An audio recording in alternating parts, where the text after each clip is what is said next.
What's up, guys? This is Magus2K. This is my official first video game review video. I actually just created this channel. I decided, well, shit. I've been gaming for the last 24 years of my life, and I've never really given my opinion on a game, never done a review, so I figure, why not? So, this first review I'm going to do is like on one of my favorite franchises. And this game will be Legend of Zelda: A Link Between Worlds for the Nintendo 3DS. So, I got some notes. I know the video game gods are frowning upon me, but I got some notes because I wanted to make sure that I didn't miss anything that I've pretty much, got down on the game. I've already beaten it. I'm still working on getting everything in the game. But, most important, I have beaten it. But, I won't be finished with the game until I do get everything in the game. So, as you guys know, this is the newest installment of the Legend of Zelda franchise. Excuse me. It's a direct sequel to the Super Nintendo classic Legend of Zelda: A Link to the Past. One of my favorite games. Absolutely amazing. If you don't know that game and you call yourself a gamer, or you've never played that game and you call yourself a gamer, you should be ashamed of yourself. So, it takes place in the same kingdom. The world is like exactly the same, almost the same. There's like a slight, few changes that they made in the game. But I still thought that it was really cool. It's something that really killed the game or anything like that. But it takes place like in another lifetime. Like, I guess this is like everything that took place in the Super Nintendo version is now legend. It's thousands of years ago. So, one of the first things that you notice happen is, you wake up, you're in your house, and there's this guy who just comes into the game, and he basically hijacks your house, pretty much. And he's one of the main characters of the game, not as far as the actual adventure is concerned, but he plays a pretty big role in the game. You rent all of your items from him. His name is Ravio. I thought he was a dick. I'm like, dude, you're taking over my house. I'm gonna punch you in the face. But you have all your items just sitting out there. They're ready for you to go. You can rent them, which I thought, even though that you have all the items in the game already in your inventory, it didn't take away from the actual challenges of the game. I thought it was still really cool that you still had them, but it didn't make the game any easier or anything like that. But let's start with really love the gameplay. It really brought back memories of the old Legend of Zelda game. It reminded me of the Super Nintendo game. It's the over the head view, which gave it a classic feel. I thought that was really cool. Another thing I liked was they retained a lot of the sound effects from Link to the Past. I thought that was really cool. The first sound effect I heard was whenever you unlock something, it makes that little chime, and I was like, holy crap, it's the Super Nintendo one. I thought, I got really excited. The Kingdom of Hyrule is pretty much exactly the same. They only made some really slight changes, little shortcuts, I guess you could say. Another thing was that they kept the dungeons the same. Where they were located was the same. The Eastern Palace, the Desert Palace, but the actual dungeons themselves, were different, which I thought was cool. So it's not oh, I can run through the dungeon because I know exactly how it is, but it's not. It's a completely different dungeon. They're in the same location, but the dungeons themselves are different, which I thought was really cool. After beating the game, I realized that they added a hero mode. I haven't tried it yet, but I'm going to, because it's a challenge. I love it. Um, Another thing that they changed about the game is you can now do the dungeons in any order you wanted to.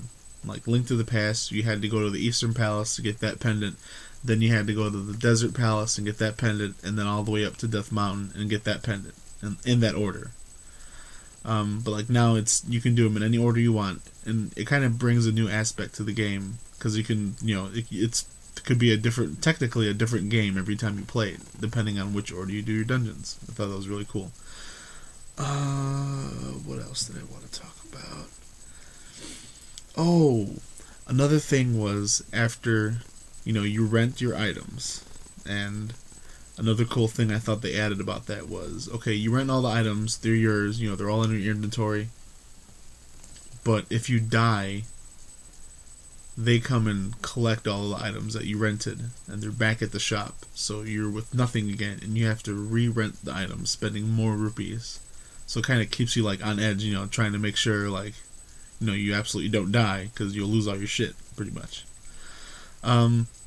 Another thing was that you can actually upgrade your items, but you have to buy them first. You learn that you can buy them later on in the game. They cost a shit ton of rupees. Like, it's ridiculous for one item. It's like 1,200 rupees, and it takes a long time to get that get that many rupees. So after you find out that you can buy these items early in the game. I'm not gonna say where, but you'll find a cave with like this giant monster, and she looks like an octopus, I think. And you talk to her, and she basically tells you, "Oh, I lost all my babies." Well, there's like 100 of them, and they're scattered all throughout the world. Hyrule and, well, I call it the Dark World, but they call it Lorule in the game. That's another thing I like, that they kept both worlds. Same music, brought back memories. But it's a real challenge. You have to find. I haven't found all of them yet. I'm probably like 30 or 40 in, but I'm still working on it. But that part of the game, I think, is really cool because once you collect so many and you bring them back to her, depending, I think it's 5 or 10, she can take and upgrade your items, and it's only items that you've bought. But I remember in Link to the Past, the only items you can upgrade were, I believe it was your boomerang, your little blue shield. You got the red shield that can block fireballs. Eventually, later on in the game, you upgrade your bow because it gives you the silver arrows, and then your master sword to upgrade to the 4th level. This game, it's all your items: bow, boomerang, hookshot, bombs, rods, everything. I thought that was really cool. Another thing that I thought was really cool was how this game utilized Street Pass. Now, if you're a big 3DS gamer like myself, I never shut the thing off. Like, I'll charge it, I'll leave it on, and just put it in sleep mode. That way, the wireless is always on. You can Street Pass with anybody else that you walk past or drive past, depending on wherever you're traveling. And when you do Street Pass, you set up your link, like with the however far you are in the game. You send any person your 3DS, communicates with, and they get your Shadow Link. So, they have to fight your Link, and you have to fight their Link. And I thought that was really cool. Another thing was, there's a mini game they added. I'm not sure how I feel about it yet. I've only played it once. But there's a part in Link to the Past where you go into this little mini, circular forest thing where this boy's playing an ocarina, and he eventually gives it to you. And then when you go to the Dark World, I think he turned into a tree stump or something. You play a song and he comes to life. That part is no longer there. That area is still there, but it's now some baseball field, and you're hitting these rocks, and you're trying to hit like Octoroks and other monsters. I can only assume you get like a heart piece from there or something. I don't know. I haven't really played it that much yet. But I'll get a chance to do that, once I finish everything else I want to do in that game. Another thing, what was I going to talk about? Let's see, we have that. Oh, they took away an item from Link to the Past that I thought was an awesome item, and that was the magic cape. Like, I thought it was badass. You can disappear and just beat the shit out of someone. They don't even know you're there. They took that out of the game, and I was like, you gotta be kidding me. Like, son of a bitch. But yeah, what are you gonna do? I just thought it would have been cool to see how they would incorporate it, into that game. But, I really liked the story of the game. Like, it takes place a long time after Link to the Past. And like the story, like, Hyrule has its own Triforce. Lorule has its own Triforce. And, people get greedy. Everybody wants a Triforce because it grants them a wish. So, like, the 7 sages separated Hyrule's Triforce into the power, the 3 pieces, power, courage, and wisdom, and they, like, scattered throughout Hyrule. And in Lorule, the same thing happened, but instead of, like, separating their Triforce into 3 pieces, they, like, completely destroyed it. And I was like, holy shit, like, once it's gone, it's gone. What the hell are you gonna do about it? So, this wizard comes from Lorule and, like, pretty much tries to take over the kingdom, takes over Hyrule Castle.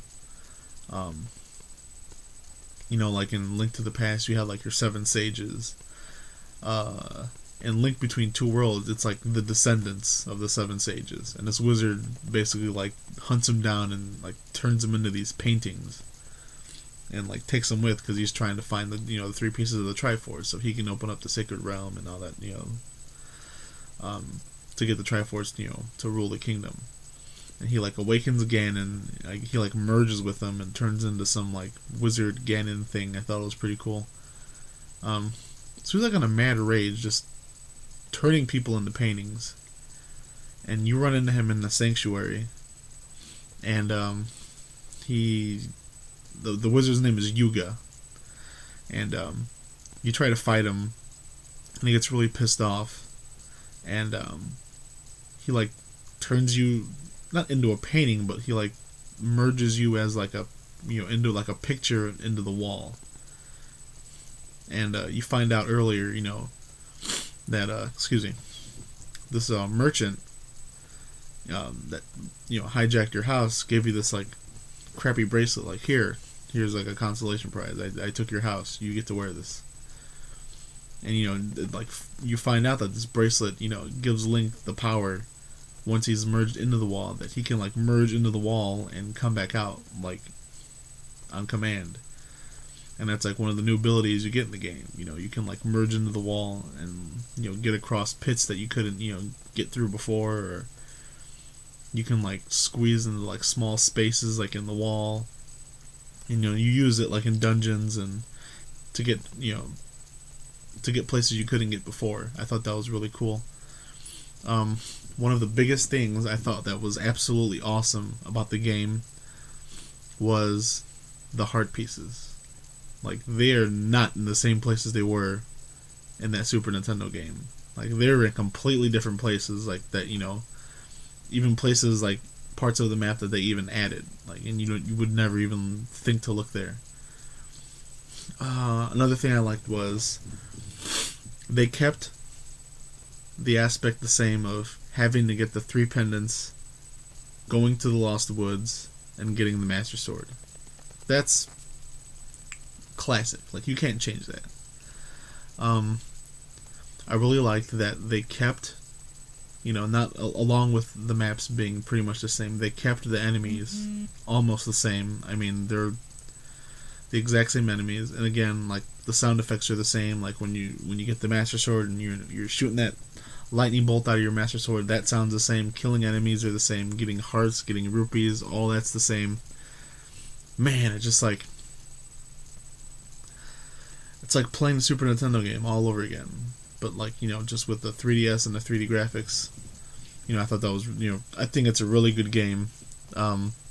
If I had to rate the game, I'd give it like a 9 out of a 10. I mean, I absolutely love this game. I'm still playing it, I'm still trying to get everything in the game. I want to get all the heart pieces. I want to get all those little, those little baby monsters that this mom lost. I mean, it's a great game. And then, of course, once you do that, then you get to do hero mode. And I have a buddy that has hero mode, and he's played it, and, when you're running around with 3 hearts, and you get hit by a guy, and that takes out 2 hearts, it's like 2 hits and you're dead. Like, that's freaking hard. But, yeah, I would recommend any Zelda fan to get this game. I don't care what anybody says. I love this game. Legend of Zelda, A Link Between Worlds is a must-buy game if you own a Nintendo 3DS. If you don't own a Nintendo 3DS and you love Zelda, get a Nintendo 3DS right now. Like, get up, go, leave your house, go buy a Nintendo 3DS, go buy this Zelda game. It's freaking awesome. I'm telling you, you guys are going to love it. Well, hope you guys like this review. Let me know what you guys think in the comment section below. And the link below, I'll also include my Twitter. I'm always tweeting about, information I find out about video games. I'm always retweeting stuff, I'm posting pictures, posting videos. I'm gaming it up. So, once again, guys, my name is Magus2K. Hope you enjoy the video. And keep gaming. Stay nerdy. Peace out.